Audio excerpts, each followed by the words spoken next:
Upcoming ప్రోమోలో అహల్య, గౌతమ్ ఇద్దరూ ఇంట్లో ఉండి మాట్లాడుకుంటూ ఉండగా అప్పుడు గౌతమ్ అహల్యతో మీరు జరిగినదంతా ఇంట్లో వాళ్ళకి చెప్పి బామ్మతో మాటలు పడుతూ ఉండటం నాకు ఇష్టం లేదు అండి అని అంటాడు.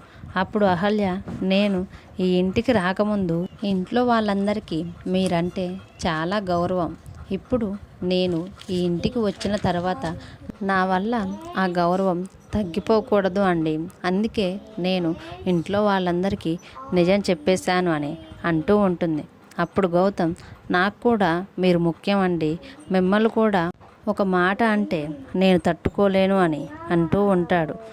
అప్పుడు అహల్య, ఈరోజు మీరు నన్ను కాపాడే ప్రయత్నంలో నాకు ఏమైనా జరిగి ఉంటే, ఒకవేళ నా ప్రాణాలే పోయి ఉంటే అని అహల్య అంటూ ఉండగా ఆ మాటలకి గౌతమ్, శత్రువు అయినా ఆఖరికి చావు అయినా సరే మీ దగ్గరికి రావాలంటే నన్ను దాటుకొని రావాలి అండి.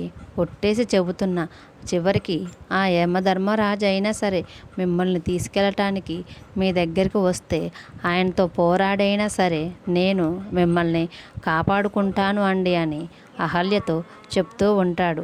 మన మధ్యకి ఎవరు కూడా రాలేరు అండి, అది ఆ దేవుడు అయినా సరే అని అహల్యతో అనటంతో గౌతమ్ మాటలకు అహల్య చాలా ఎమోషనల్ అయిపోయి ఒక్కసారిగా గౌతమ్ని హగ్ చేసుకొని ఏడుస్తూ ఉంటుంది.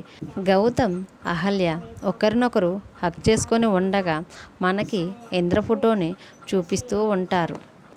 ఇంద్రగారి ఫోటో చూపించడంతో ఈ ప్రోమో ఎండ్ అవుతుంది. ఈ వీడియో కనుక మీకు నచ్చితే ప్లీజ్ లైక్ చేసి సబ్స్క్రైబ్ చేయండి. Thanks for watching.